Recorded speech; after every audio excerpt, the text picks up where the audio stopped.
tahun 2025 yang berhubungan dengan menambahkan ketamin ini menjadi obat-obat tertentu.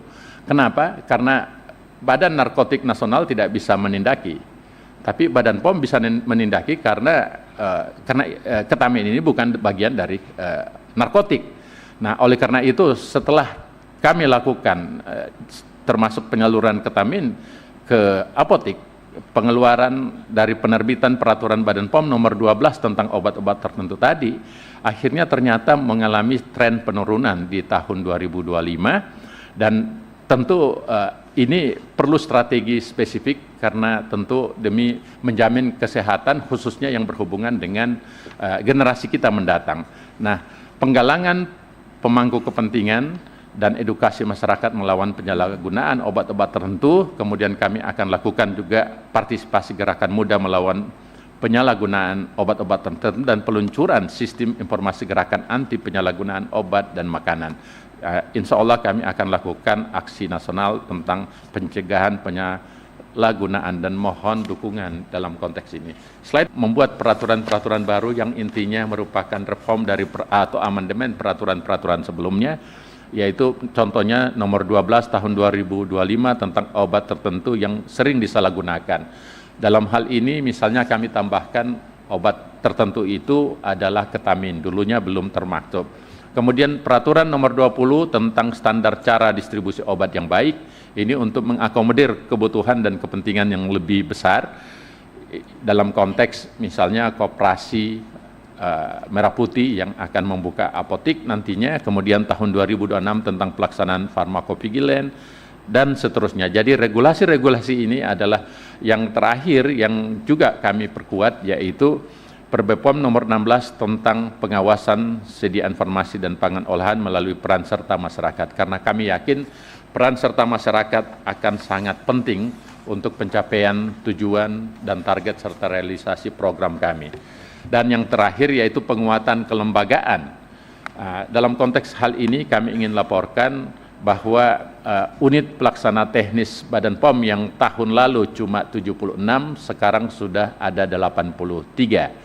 Ada 7 unit pelaksana teknis baru, dan kami berharap mudah-mudahan tahun ini kami bisa capai penambahan hingga sampai 100, karena saya yakin unit pelaksana teknis sangat penting untuk menjalankan program kerja tersebut. 26 balai besar sekarang, kemudian 37 balai POM dan 20 loka. Di slide berikutnya, Bapak Ibu yang kami hormati, ekosistem layanan pengawasan obat dan makanan terpadu ini merupakan hal yang juga sangat penting dalam lintas sektoral interoperabilitas data. Ini merupakan amanah dari tentu yang berhubungan dengan Indonesian FDA Government Technology Architect.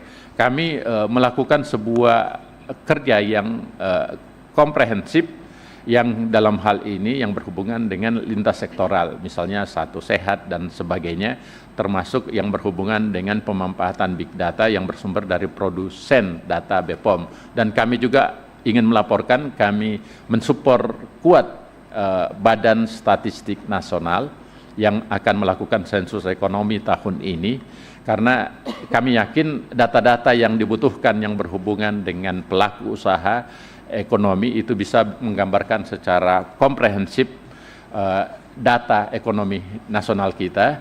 Kemudian demikian pula dalam hal yang lain, interoperability data dengan Kementerian Kesehatan, Kementerian Keuangan, LKPP, dan seterusnya, itu menjadi ekosistem layanan pengawasan obat dan makanan termasuk ke masyarakat luas. Di slide berikutnya, kami ingin memaparkan percepatan registrasi peningkatan akses obat bagi masyarakat sebagai salah satu poin penting yang kami ingin laporkan, karena kita tahu bahwa Badan POM merupakan lembaga negara yang non-kementerian yang tugas utamanya yaitu melayanan. Nah, dalam konteks itulah sesuai dengan Undang-Undang Nomor 17 Tahun 2023, demikian pula diperkuat dengan berbagai peraturan-peraturan turunannya. Sebelumnya rata-rata untuk pengesahan obat itu membutuhkan waktu timeline-nya yaitu 300 hari kerja. Dan hal yang terbaru yang kami lakukan sejak tahun lalu bahwa kami potong masa timeline-nya itu. Khusus untuk yang berhubungan dengan Reliant, kita paksakan jangan lewat 90 hari kerja. Jadi dari 300 hari kerja kita potong 210 hari kerja. Kemudian untuk obat pengembangan baru oleh industri farmasi yang dilakukan investasi di Indonesia, kami potong lagi cukup 50 hari kerja. Kalau baseline-nya dulu kan 300, kita 50 hari. Kemudian untuk life saving, orphan product, obat-obat ditujukan untuk programnya nasional, tentu kita jangan lewat 100 hari kerja. Dengan 3 kategori ini, output yang kami laporkan dari tahun 2024 sampai 2026 mengalami kecenderungan peningkatan percepatan, yaitu tren peningkatan percepatan penerbitan izin edar. Kami laporkan tahun 2024 rata-rata percepatannya itu cuma 70,6%, tahun lalu 76%, dan tahun 2026 sampai dengan triwulan pertama kita sudah bisa menggapai 87,5%. Harapannya tentu kita berharap kalau bisa 100% percepatannya itu terjadi. Di slide berikutnya, Bapak Ibu yang kami hormati, ini yang kami ingin sampaikan, Badan POM di panggung global mendapatkan pengakuan WHO Listed Authority. Ini sangat menggembirakan karena dalam konteks global cuma ada top 10 regulator di dunia yang bisa menggapai posisi ini. Dari 196 negara, kita contohkan misalnya kita sudah selevel dengan US FDA, kita sudah selevel dengan Minister of Food and Drug Safety-nya Korea Selatan, Medicine and Healthcare Product Regulatory Agency di Inggris, kemudian Swissmedic, PMDA, dan Health Canada, European Medicinal Agency, Australian, and Singapore. Jadi alhamdulillah Badan POM merupakan 10 regulator top di dunia sekarang ini dalam hal 9 kriteria yang telah diposisikan. Jadi saya kira ini berita gembira bagi Indonesia karena dampaknya besar. Pertama, ini menganggap pengakuan internasional terhadap negara kita, khususnya dalam hal regulator obat dan makanan. Kemudian Badan POM sebagai otoritas rujukan, kita menjadi referensi seluruh dunia, Bapak Ibu.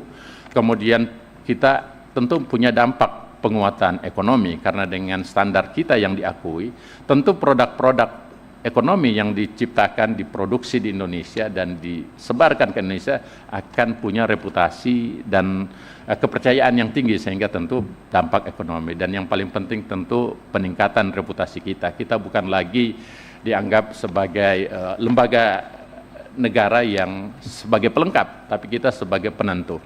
Di slide berikutnya, kami ingin jelaskan strategi penguatan pengawasan sediaan farmasi obat tertentu yang sering disalahgunakan seperti pada laporan kami tadi, bahwa khusus ketamin, kita lihat tahun 2022, tahun 2023, dan 2024 mengalami peningkatan yang sangat signifikan dari 134.000 tahun 22.000 yang penyalurannya ke farmasi Farsiankes, kita lihat menjadi 235 di tahun berikutnya, dan tahun 2024 menjadi 440.000. Nah, berdasarkan itulah maka kami mengeluarkan peraturan di tahun 2025 yang berhubungan dengan menambahkan ketamin ini menjadi obat-obat tertentu.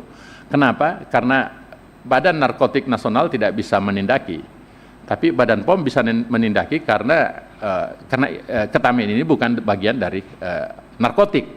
Nah, oleh karena itu setelah kami lakukan termasuk penyaluran ketamin ke apotik, pengeluaran dari penerbitan peraturan Badan POM nomor 12 tentang obat-obat tertentu tadi, akhirnya ternyata mengalami tren penurunan di tahun 2025, dan tentu ini perlu strategi spesifik karena tentu demi menjamin kesehatan khususnya yang berhubungan dengan generasi kita mendatang. Nah, penggalangan pemangku kepentingan dan edukasi masyarakat melawan penyalahgunaan obat-obat tertentu, kemudian kami akan lakukan juga partisipasi gerakan muda melawan penyalahgunaan obat-obat tertentu dan peluncuran sistem informasi gerakan anti penyalahgunaan obat dan makanan. insya Allah kami akan lakukan aksi nasional tentang pencegahan penyalahgunaan dan mohon dukungan dalam konteks ini. Selain